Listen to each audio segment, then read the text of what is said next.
Katsuragi is a boy who is really good at dating simulator games. He's known as the god of conquest because he can easily win over any virtual girl using his charm.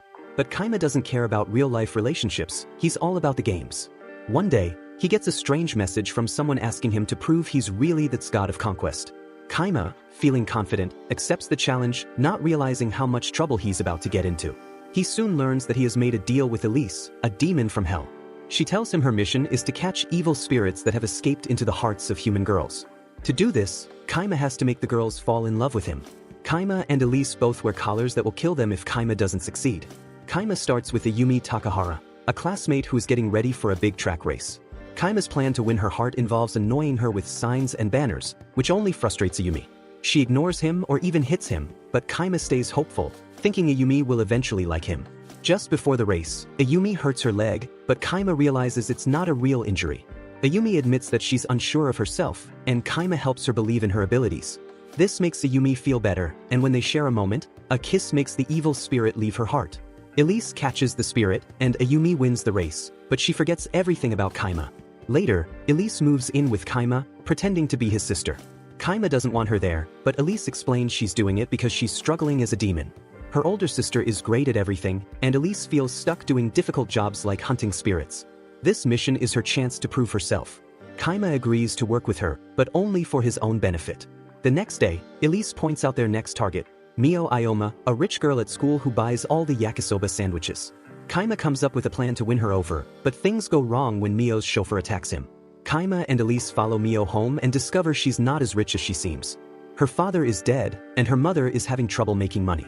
Keima decides to use this secret to his advantage and offers to be her chauffeur, since her regular one isn't available.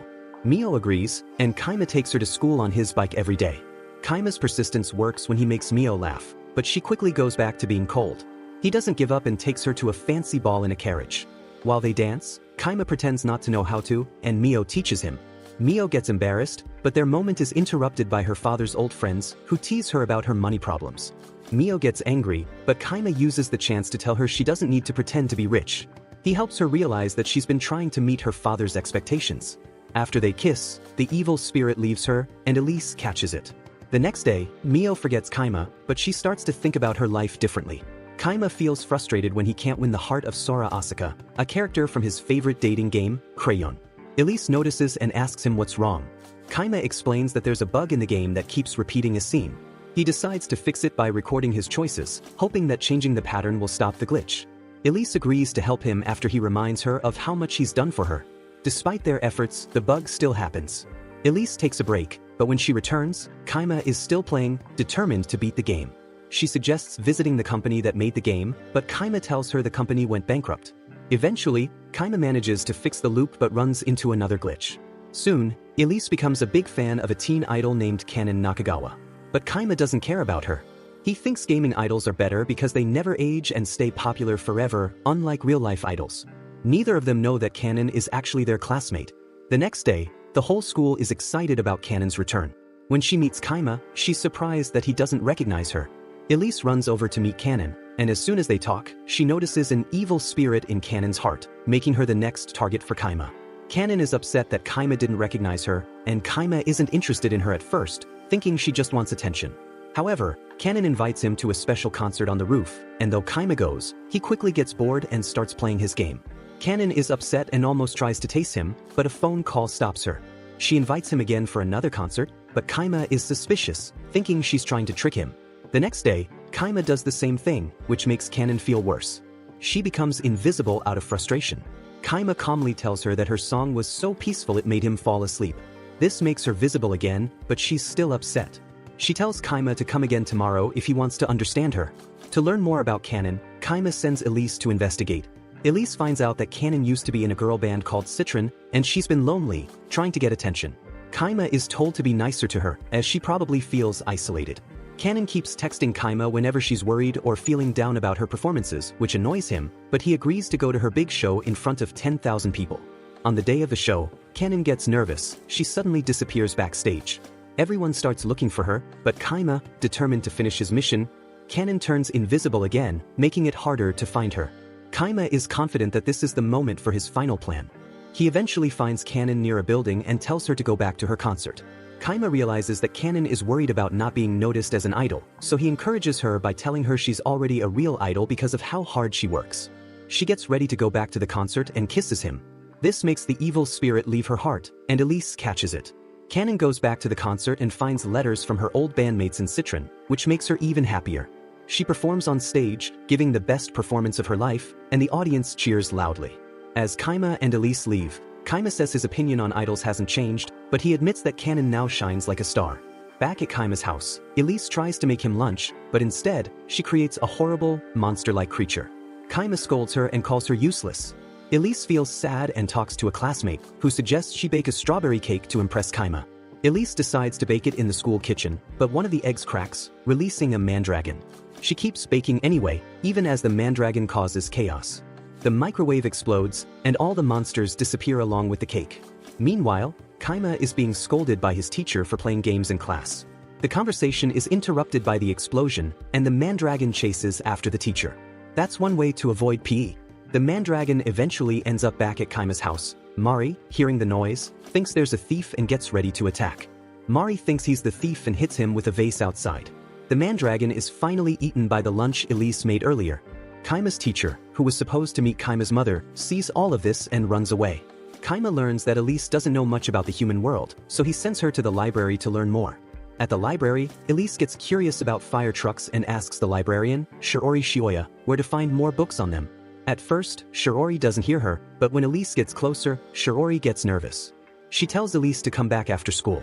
As they talk, Elise notices an evil spirit inside Shiori, making her the next target for Keima. Keima thinks it'll be easy to win Shiori's heart because of his experience with library girls in dating games. The next day, Shiori already has all the fire truck books ready for Elise. Keima thinks she used the library's index to find them, but Shiori actually remembered them because she had already read all the books. She's too shy to say this. Keima realizes that Shiori will be hard to figure out because she's not easy to understand. The next day, Shiori almost drops some books, but Keima catches her. She tries to thank him, but her shyness makes it hard to speak. She finally says thank you and goes back to her work. Keima says books are outdated now and should be thrown away after being scanned, which makes Shiori angry. She calls him stupid before leaving. Elise, who overhears, calls Keima out for his harsh words. Keima admits he said it on purpose to make Shiori express herself and understand her feelings. A flashback shows that Shiori had trouble talking to people because of her shyness, so she turned to books as a way to connect with the world.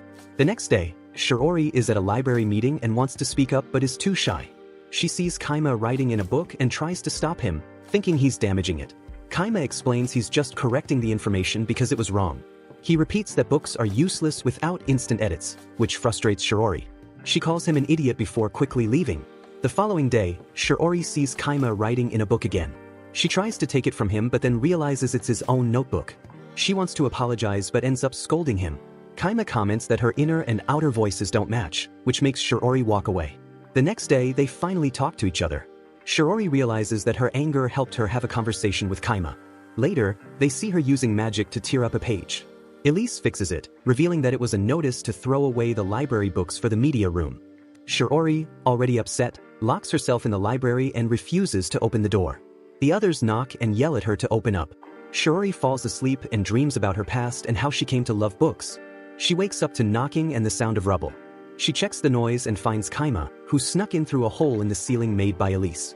Keima tells her he supports her and stays with her in the library. The library committee shuts off the electricity, causing books to fall and trap them under rubble. They're stuck, and Keima comments how scary the real world can be. Shiori agrees and says she wants to stay there forever. But Keima tells her it's a lie. She always wanted to be a part of the real world but was afraid of being judged. He tells her to stop hiding from it. Shiori admits she doesn't know how to start. He kisses her, and the evil spirit leaves her heart. Elise captures it.